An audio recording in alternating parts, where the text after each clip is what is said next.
ಇದು ಸದಾಶಿವ ಆಯೋಗ ವರದಿ ಮುಗಿದ ನಂತರ ಈಗ ನಾಗಮೋಹನ್ ದಾಸ್ ವರದಿ ಏನು ಈಗ ಜಾರಿಗೆಗೊಳಿಸಿದ್ದಾರೆ ಅದರ ವಿರುದ್ಧವಾಗಿ ನಮ್ಮಲ್ಲಿ ಇರ್ತಕ್ಕಂಥ 4 ಜಾತಿಗಳನ್ನು ಬಿಟ್ಟು ಇನ್ನಿತರ 59 ಜಾತಿಗಳನ್ನು ಸೇರ್ಪಡೆ ಮಾಡಿರ್ತಕ್ಕಂಥ ನಾಗಮೋಹನ್ ದಾಸ್ ವರದಿ ಈ ವರದಿಯನ್ನು ಧಿಕ್ಕರಿಸಿ ನಾವು ಇಂದು ಫ್ರೀಡಮ್ ಪಾರ್ಕಲ್ಲಿ ಸ್ಟ್ರೈಕ್ ಮಾಡೋಕ್ಕೆ ಬಂದಿರತಕ್ಕಂಥದ್ದು.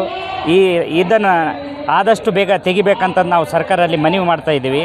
ಇದಕ್ಕೆ ಸರ್ಕಾರ ಸ್ಪಂದಿಸಬೇಕಂತಂದು ನಾವು ಎಲ್ಲ ಸಮಾಜದ ಕುರ್ಮ ಕೊರ್ಚ ಮತ್ತು ಬಂಜಾರ ಬೋಯಿ ಸಮಾಜದವರೆಲ್ಲರೂ ಸೇರಿ ಇವತ್ತು ಫ್ರೀಡಮ್ ಪಾರ್ಕ್ನಲ್ಲಿ ನಾವು ಈ ಸ್ಟ್ರೈಕನ್ನು ಹಮ್ಮಿಕೊಂಡಿದ್ದೇವೆ. ಈ ಸ್ಟ್ರೈಕಲ್ಲಿ ಒಂದು ವೇಳೆ ಈ ಸರ್ಕಾರ ನಮ್ಮನ್ನು ಪರಿಗಣನೆಗೆ ತಗೊಳ್ಳಿಲ್ಲ ಅಂತಂದರೆ ಮುಂದೆ ಉಗ್ರವಾದ ಹೋರಾಟವನ್ನು ಮಾಡ್ತೀವಿ ಅಂತಂದು ಸರ್ಕಾರಕ್ಕೆ ಎಚ್ಚರಿಕೆ ಕೊಡ್ತಾ ಇದ್ದೀವಿ. ಎಷ್ಟು ಜನ ಬಂದಿದ್ದಾರೆ ಸರ್? ನಾ ಸರಿಸುಮಾರು ಈಗ ಇಲ್ಲಿ 2.5-3 ಲಕ್ಷ ಜನ ಇದೆ ಸರ್ ಎಲ್ಲ. ಈಗ ಕೊಡ್ತೀವಿ ಸರ್. ಈಗೆಲ್ಲ ನಡೀತಾ ಇದೆ. ಬರ್ತಾರೆ, ಯಾರು ಬರ್ತಾರೆ ಗೊತ್ತಿಲ್ಲ, ಇನ್ನೂ ಹೇಳ್ತಾ ಇದ್ದಾರೆ ಬರ್ತಾರೆ, ಮಿನಿಸ್ಟರ್ ಬರ್ತಾರೆ ಅಂತ ಹೇಳ್ತಾ ಇದ್ದಾರೆ, ಇನ್ನೂ ಬಂದಿಲ್ಲ. ಬೇಡಿಕೆಗಳಂದರೆ ಸರ್, ನಮಗೆ ಮೊದಲು ಹಿಂದಿನ ಸರ್ಕಾರ ಇರ್ತಕ್ಕಂಥ BJP ಸರ್ಕಾರದಲ್ಲಿ 4.5% ನಮ್ಮನ್ನ ಕೊಟ್ಟಿದ್ದರು. ಈ ಸರ್ಕಾರದಲ್ಲಿ 5% ಮಾಡಿ 59 ಜಾತಿಗಳನ್ನು ಸೇರ್ಪಡೆ ಮಾಡಿ ನಮ್ಮನ್ನು ಕೊಲೆ ಮಾಡೋ ಕೆಲಸ ಮಾಡ್ತಾ ಇದ್ದಾರೆ, ಕಗ್ಗೊಲೆ ಮಾಡೋ ಕೆಲಸ ಮಾಡ್ತಾ ಇದ್ದಾರೆ.